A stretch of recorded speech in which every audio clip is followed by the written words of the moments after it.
Agora, o Mussum, ele tinha realmente problema com bebida? Porque virou uma piada isso, né? Brincavam muito com merda. É verdade que ele bebia durante as gravações?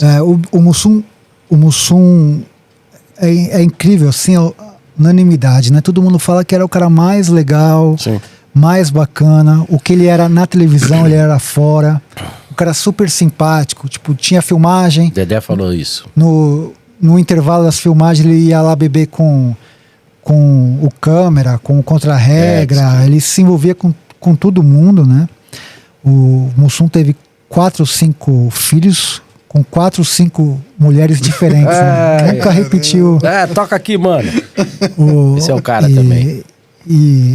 Mas a causa morte dele não foi por conta de bebida, né? Foi um transplante do coração, que foi aqui no Beneficência Portuguesa, e teve uma rejeição, e ele acabou falecendo. Está enterrado no aeroporto, no cemitério de Congonhas, aqui em São Paulo, porque na época que ele estava nos originais do samba, eles compraram o grupo, né? Combinou, falou, a gente se morrer, todo mundo vai ficar junto.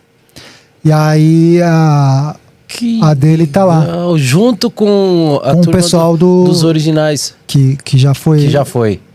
Que Caramba, história, cara. Não sabia. Tanto é que quando ele faleceu, teve inclusive pessoal da Mangueira aqui em São Paulo fazendo uma homenagem a ele no dia do enterro. Foi uma celebração bem bonita do Zacarias. Ele tá do Mussum. Ele tá enterrado em São Paulo. E a morte dele foi muito triste, né? Muito triste, chocante. Foi, acho que um mês depois que o Brasil foi tetracampeão mundial, né? em 94. Né? Morreu o Senna, acho que um mês antes, né? Aí tem o tetracampeonato e depois o Mussum falece, né? Chocou também todo mundo, né? Porque foi ele precisava de um transplante. Naquela época era muito difícil, né? Até hoje é difícil conseguir doador compatível. Aí falece um rapaz de moto, se eu não me engano, no norte do Brasil.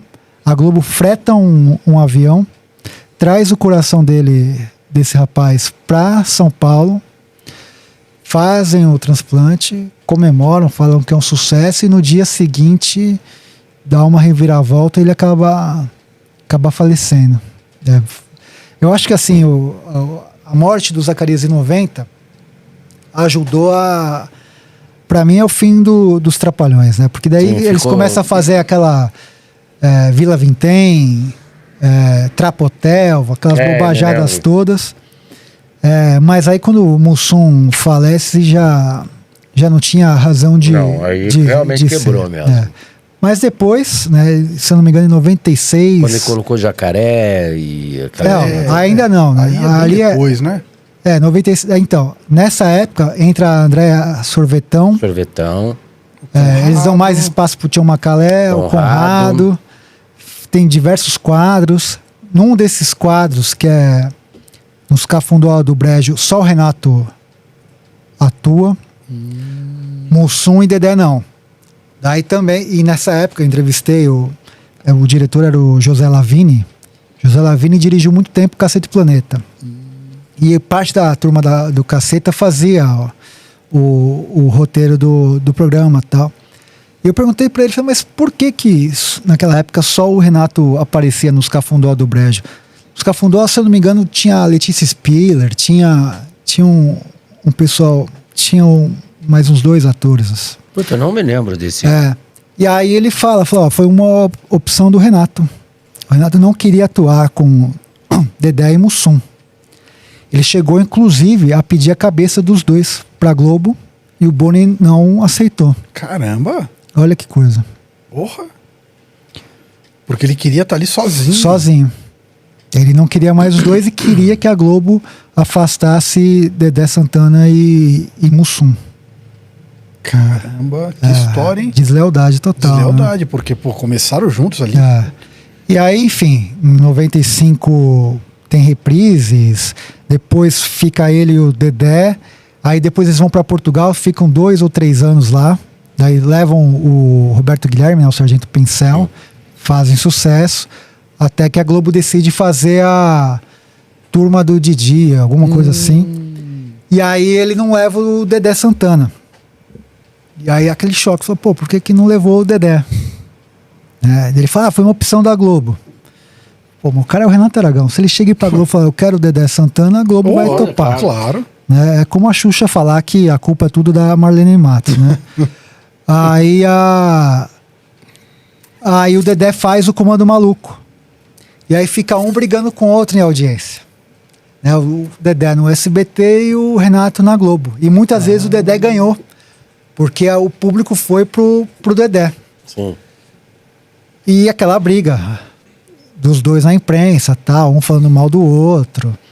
E até que convencem a Globo e o Renato, falou, ó, cara, o cara tá incomodando a gente. Daí ele traz o Dedé Santana pra Turma do Didi, é recebido com champanhe e tudo, e volta, né? Mas eu costumo dizer que o Dedé Santana é mais amigo e mais leal ao Renato Aragão do que o Renato em relação ao Dedé. Você falou do Sargento Pincel, conta uma dele aí. Como é que morreu ele o Sargento Pincel? Ele também era um cara, acho que foi câncer, se não me engano. E também era um cara, tipo, espírita, tinha umas coisas assim de ver. Ele falava que via muito o Mussum e o Zacarias, sabe? Tipo, o espírito deles, assim. Caramba. Era um cara também bem... Porra. E era assim, era um cara muito leal, né?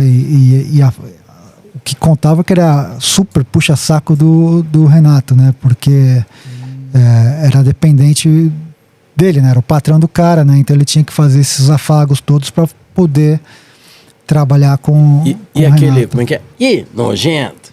O Tião Macalé. Era bem... Tinha até uma rincha do Tião Macalé com o Mussum, não tinha? O Mussum tinha um certo ciúme do Tião, né? Porque eles eram, se você for ver, dois intuitivos, né?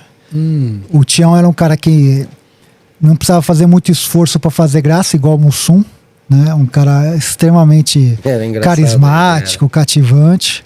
E tinha um Mas pequeno... não era bom de texto, não. Também, ele não conseguia falar, ele era analfabeto, né? Ele não conseguia, então era isso, era Tião, nojento, mas tem quadros incríveis do Tião Macalé, era um cara fantástico, né? E o Tião Macalé é uma coisa que pouca gente sabe. O Botafogo, nos anos 40, 50, tinha um jogador chamado Tião Macalé. Negro, também engraçado em campo, fazia tipo, era uma espécie, quase um antecessor do Garrincha, sabe, de brincar, de humilhar o adversário e tal, e meio que foi inspirado nesse jogador do Botafogo, o nome do Tião Macalé. Apesar de ele ser fluminense e tal.